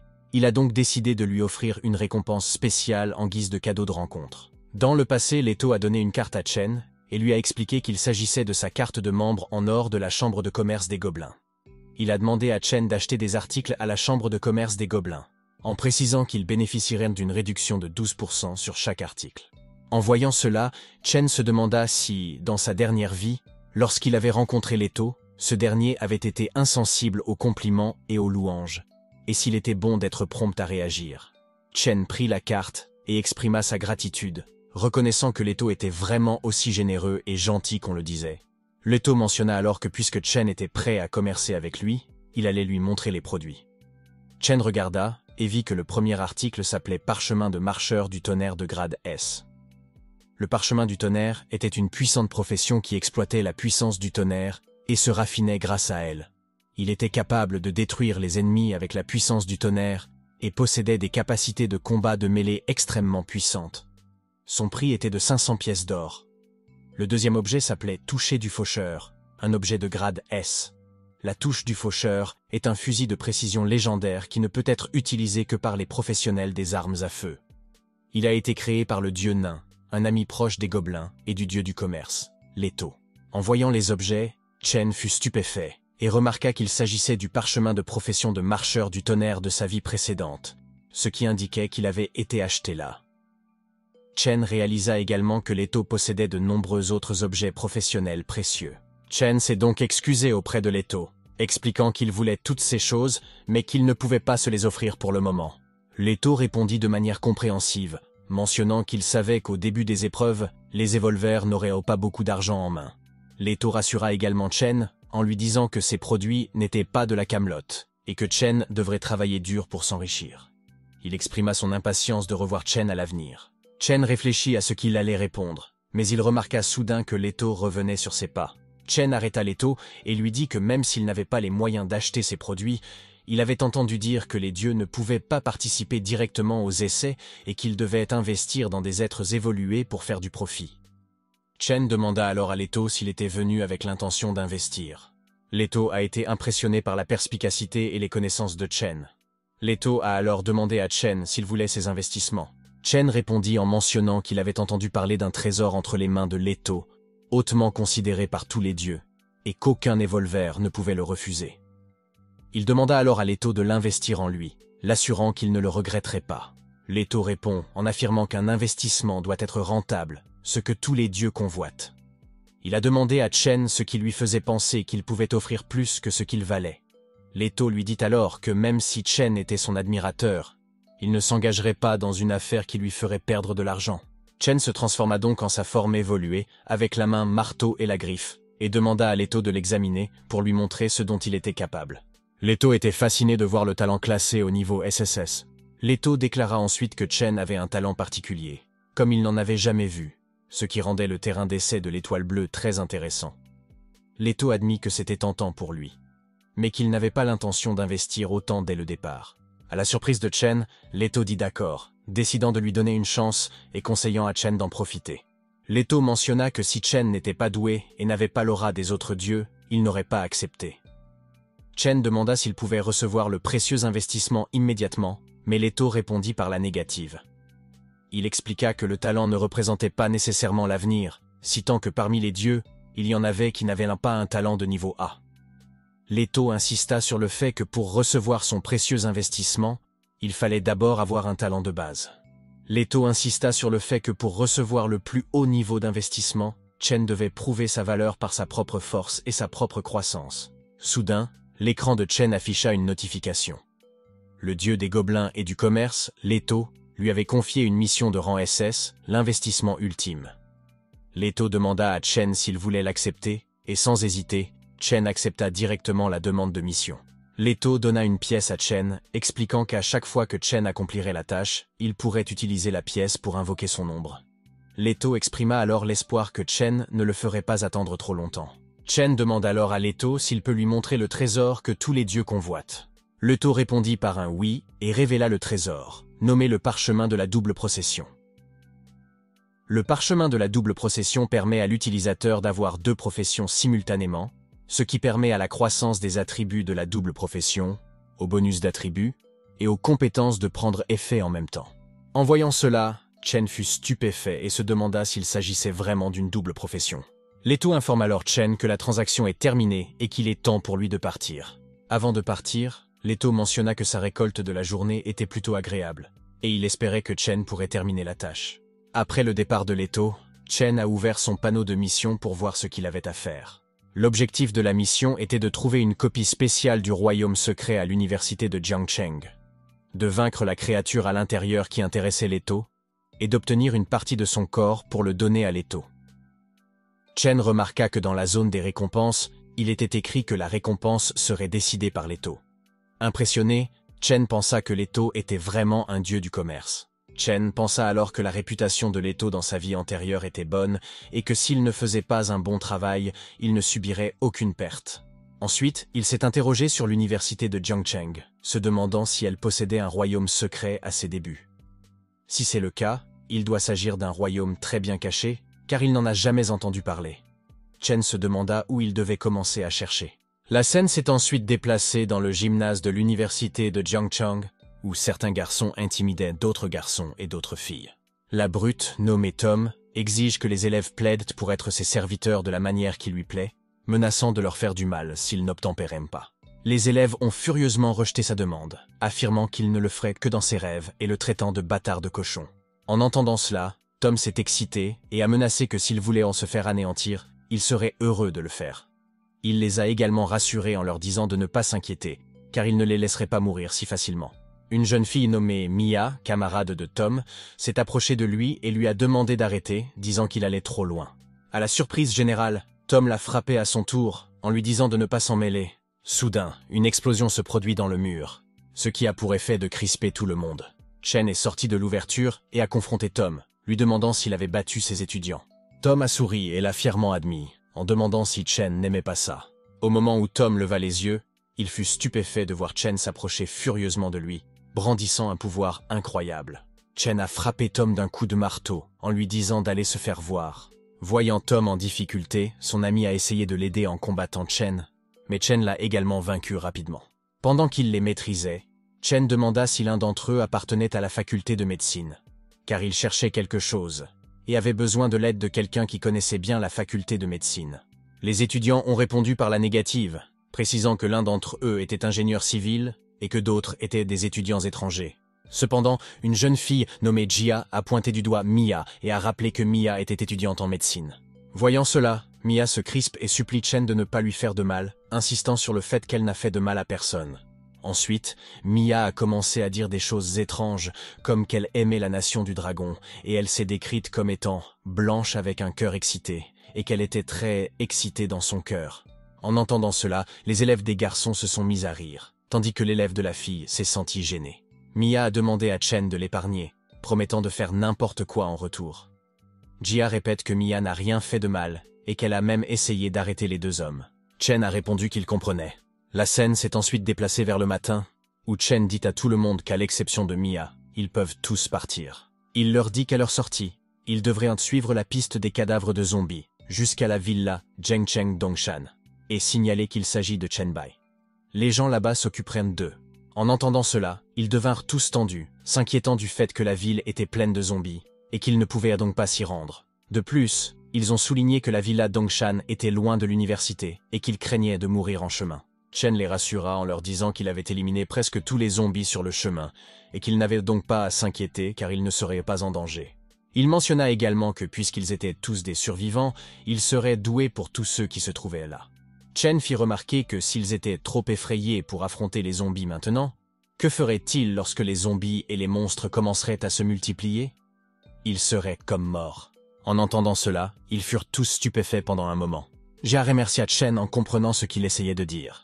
Puis tout le monde est parti. Pendant que tout le monde partait, Mia a demandé à Chen pourquoi elle ne pouvait pas partir avec eux et pourquoi il la gardait là. Chen n'a pas répondu. Mia se sentait gênée, se demandant si Chen la gardait là pour des raisons romantiques. Mia conclut alors qu'elle comprenait que les étudiants du Royaume du Dragon aimaient les filles étrangères, et que Chen devait être dans le même cas. C'est pourquoi il l'avait gardée avec lui. Elle a ensuite demandé à Chen de ne pas utiliser la violence contre elle, car elle serait son cheval le plus sauvage. En entendant cela, Chen sourit et dit à Mia qu'elle l'avait mal compris, car il n'était pas intéressé par un cheval avec 1 million de cavaliers. Il lui demanda ensuite si elle n'avait pas entendu ce qu'il avait dit auparavant, à savoir qu'il avait besoin de quelqu'un pour l'aider à trouver quelque chose dans le département médical. Mia s'est sentie gênée à ce moment-là et s'est excusée, admettant qu'elle était tellement effrayée qu'elle n'avait rien entendu. Puis elle a furieusement crié à Chen, disant qu'il ne pouvait pas l'insulter comme ça, car elle n'avait pas été chevauchée par des milliers de personnes. Elle a rapidement ajouté qu'elle n'avait été montée par personne jusqu'à présent, et qu'elle pouvait le prouver. Chen a répondu par un « ok », comme s'il avait compris. La scène s'est ensuite déplacée quelque temps plus tard au stade de l'université de Jiangcheng, où Mia a dit à Chen qu'elle était fatiguée d'avoir tant marché et lui a demandé s'il pouvait faire une pause. Chen a répondu par un non et, à sa grande surprise, il lui a tenu la taille, expliquant qu'il devait aller vite et se mirent à courir. À ce moment-là, sa chemise est tombée par terre et elle a même crié à ce sujet. Mais Chen ne l'a pas entendu. Au bout de quelques minutes, ils atteignent le bâtiment de recherche du département médical, où Mia, un peu frustrée, a crié après Chen, l'accusant d'être trop pressant. Elle a expliqué que si elle ne s'était pas pris les pieds dans sa chemise à ce moment-là, il aurait été très embarrassant pour elle de se retrouver en sous-vêtements. Chen lui demande alors s'il s'agit du bâtiment de recherche. Mia a répondu par l'affirmative, expliquant qu'il y avait une salle de recherche au 3e étage où seuls les professeurs pouvaient entrer. Elle a ajouté qu'elle contenait de nombreux échantillons et des informations sur les bactéries et les virus. Elle a également mentionné que celui qui se trouve sur le côté et qui va sous terre n'était pas un garage. C'est la maison et l'incinérateur de M. Ushi. Elle a supposé que s'il y avait quelque chose de caché dans le département médical que les gens ne connaissaient pas, c'était le seul endroit auquel elle pouvait penser. Chen répondit qu'il comprenait et lui demanda de le suivre. La scène s'est ensuite déplacée dans le laboratoire de recherche sur les virus de l'université, où se trouvaient de nombreux types de virus. En voyant cela, Chen fut impressionné et remarqua qu'il ne s'attendait pas à ce que l'université Jiangcheng possède un tel trésor. Il commença alors à absorber tous les virus et remarqua que la plupart d'entre eux étaient des virus pelucheux. Mais cela ne le dérangeait pas car il s'agissait tout de même d'une université. L'écran de Chen montra qu'il avait gagné suffisamment de virus de la grippe et le nombre de points nécessaires pour transformer la grippe en compétence diminua. Enthousiaste, Chen pensa à faire un essai. Après la mise à jour, il réussit à obtenir la compétence de grippe. Cette compétence libère un virus de la grippe qui infecte une cible dans son rayon d'action, réduisant tous les attributs de la cible et ajoutant une condition négative. De plus, elle interrompt les chances, l'accumulation et la visée lorsqu'elle est déclenchée. En lisant des informations sur le virus de la grippe, Chen s'est senti heureux car il était puissant, avait des capacités d'interruption et offrait un contrôle puissant, surtout avec l'ajout de l'effet d'éternuement. Chen réalisa alors qu'en parcourant l'arbre des virus, il n'avait pas prêté assez d'attention à la réalité des virus, et il semblait qu'il devrait faire plus attention à cet aspect lors de ses futures mises à jour. Chen pensa que le niveau SSS était vraiment terrifiant. Il réalisa alors qu'il lui restait quelques points de virus, et considérant que l'épreuve du dieu gobelin ne devait pas être simple, il décida de les utiliser pour augmenter sa force. Chen ordonna alors d'ouvrir l'arbre de compétences du virus de la lumière noire. Il débloqua 2 compétences, le vol et la concentration. La compétence de vol lui permet de s'accrocher à n'importe quelle surface grâce au virus de la lumière noire, ce qui améliore considérablement son équilibre et son sens de l'orientation. La compétence de concentration améliore considérablement la vision dynamique et les réflexes, et double la capacité à contrôler tous les muscles du corps. Chen s'est ensuite interrogé sur l'expression « tous les muscles » et s'est placé près d'un mur pour en contempler la signification. Il a donc touché le mur et d'un seul coup, le mur s'est abîmé autour de la zone perforée. Mia en fut choquée et se demanda comment il pouvait faire cela d'un simple toucher. Elle se dit même que c'était une bonne chose que Chen ne l'ait pas utilisé avant sur elle pour des raisons romantiques. Sinon, elle aurait été gravement blessée, voire pire. D'un autre côté, Chen était heureux de voir que s'il pouvait contrôler tous ses muscles, il pouvait donner un coup puissant quelle que soit la taille, et que même une fraction de millimètre suffisait à donner un coup de poing puissant. Soudain, Chen remarque que Mia rougit et lui demande pourquoi elle rougit. Mia répond que ce n'est rien. Chen lui a alors dit qu'il n'y avait rien pour lui au laboratoire et lui a demandé d'aller chez M. Oshi. La scène se déroule ensuite quelque temps plus tard, au dépôt de l'enseignant. Mia avait peur parce qu'il n'y avait pas d'électricité. Chen a demandé à Mia de se taire et de ne pas bouger car elle le sentait. En fait, Chen pouvait sentir une étrange vibration provenant de la salle d'incinération. Il ouvrit donc la pièce et demanda à Mia de rester à l'extérieur et de ne pas entrer avec lui. Mia a dit qu'elle avait peur. De l'autre côté, Chen reçut une notification sur son écran lui demandant s'il voulait entrer dans le donjon nommé « Incinérateur de froid ». Chen répondit par un oui absolu. Sur l'écran, il était indiqué qu'une autorisation réussie pouvait lui donner une existence permanente, mais que si elle n'était pas autorisée dans les 2 jours, elle disparaîtrait définitivement. Chen réalisa alors qu'il n'était pas étonnant qu'il n'en ait pas entendu parler auparavant. Chen se prépare avec sa forme Evolver en mode passif. Tous les monstres commencent à venir vers lui, l'attaquant furieusement. Le premier monstre mutant attaqua Chen, mais il le vainquit facilement d'un coup de griffe.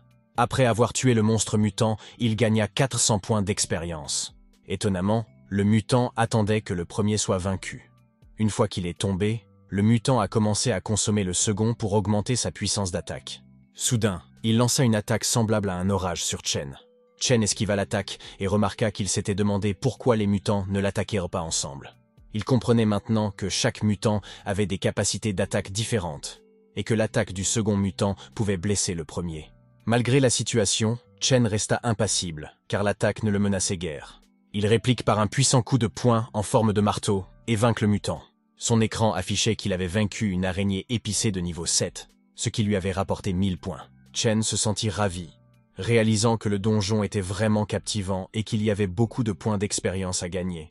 Pressé, Chen cria aux mutants de venir aussi vite qu'il le pouvait.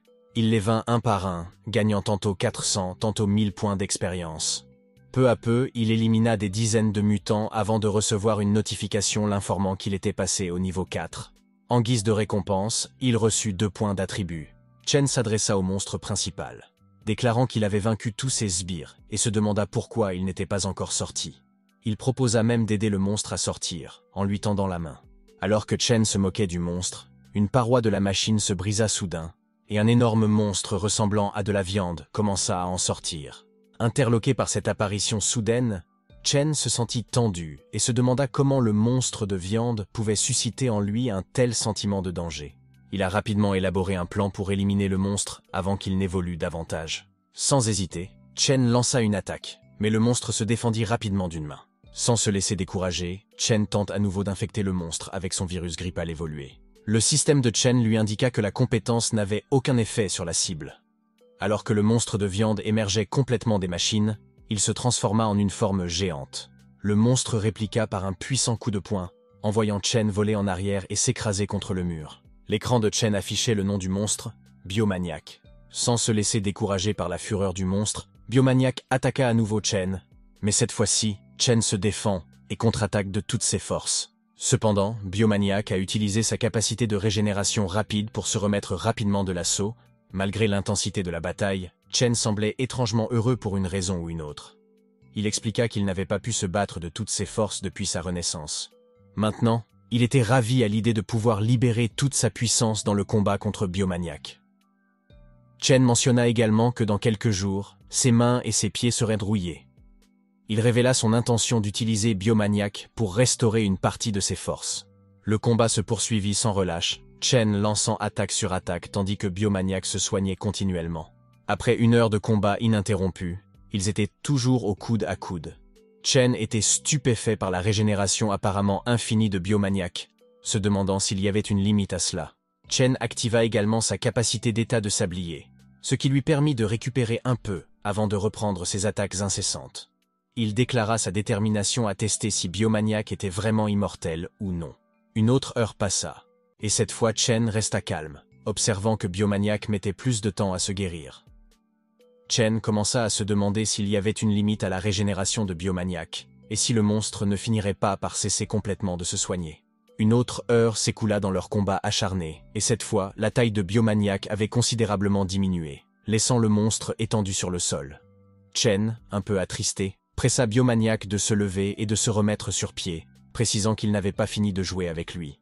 Le combat se poursuivit à un rythme plus lent et, au bout d'1 heure, Biomaniac gisait sur le sol, immobile, ne rayonnant plus et réduit à la taille d'un petit morceau de viande. Chen observa la situation et réalisa que Biomaniac n'allait plus se rétablir.